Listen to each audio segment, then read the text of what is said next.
കളങ്കാവിൽ FDFs കഴിഞ്ഞിരിക്കുകയാണ്. ഗംഭീര performance ആണ്.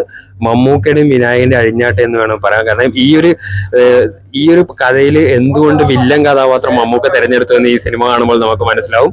ഞെട്ടിക്കുന്ന പ്രകടനമാണ്. പ്രത്യേകിച്ച് സെക്കൻഡ് ഹാഫിലേക്ക് വരുമ്പോൾ മമ്മൂക്കയും വിനായകനും തമ്മിലുള്ള സീനുകളൊക്കെ ശരിക്ക് സ്ക്രീനിൽ തീ പാറുകയാണ്. പിന്നെ ക്ലൈമാക്സിലേക്ക് അടുക്കുമ്പോൾ ഒരു ട്വിസ്റ്റ് ഉണ്ട്, അതിപ്പം റിവീൽ ചെയ്യാൻ ആഗ്രഹിക്കുന്നില്ല. അത് പടത്തിന് വേറെ ലെവലിലേക്ക് ഹൈപ്പിലേക്ക് ഉയർത്തിയിരിക്കുകയാണ്.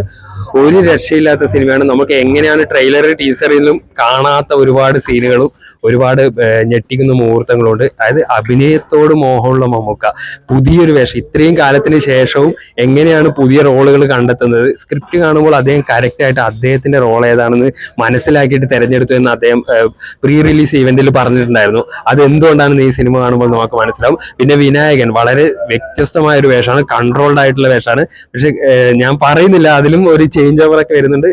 എന്തായാലും മസ്റ്റ് തിയേറ്റർ വാച്ചാണ്. മലയാള സിനിമകൾ ഇഷ്ടപ്പെടുന്ന എല്ലാവരും കണ്ടിരിക്കേണ്ട ചിത്രമാണ് കളങ്കാവൻ. എന്റെ മോനെ, രണ്ട് ഗംഭീര പെർഫോമൻസേഴ്സ് ഓപ്പോസിറ്റ് അഴിഞ്ഞാടി പടം. വിനായകൻ ആൻഡ് മമ്മൂട്ടി.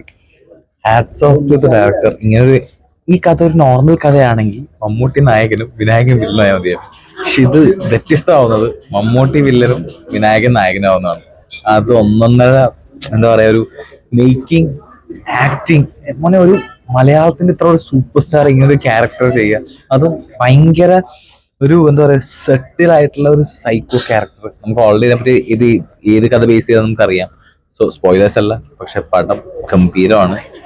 വിനായകനും അടിപൊളിയായിട്ട് ചെയ്തിട്ടുണ്ട്. ഭയങ്കര സെറ്റിൽ ആയിട്ടുള്ള, കൺട്രോൾഡ് ആയിട്ടുള്ള ഒരു റോളായിരുന്നു വിനായകൻ്റെ. സെക്കൻഡ് ഹാഫോടനുബന്ധിക്കുമ്പോൾ കഥയിലെ ചുരുളിലെ രഹസ്യങ്ങളും making, Mammootty as A psychotic villain. മോനെ, ഇത്രയൊക്കെ ഉന്നതിയിലെത്തിയിട്ടും ആ ക്യാരക്ടർ, ആ അഭിനയത്തോടുള്ള ആർത്തി, ആ ക്യാരക്ടർ ചൂസ് ചെയ്യാനെടുത്ത ആ ഒരു പവർ, അതിനും മമ്മൂട്ടിക്ക് ഹാറ്റ്സ് ഓഫ്. കിടിലം, ഒന്നും പറയാനില്ല.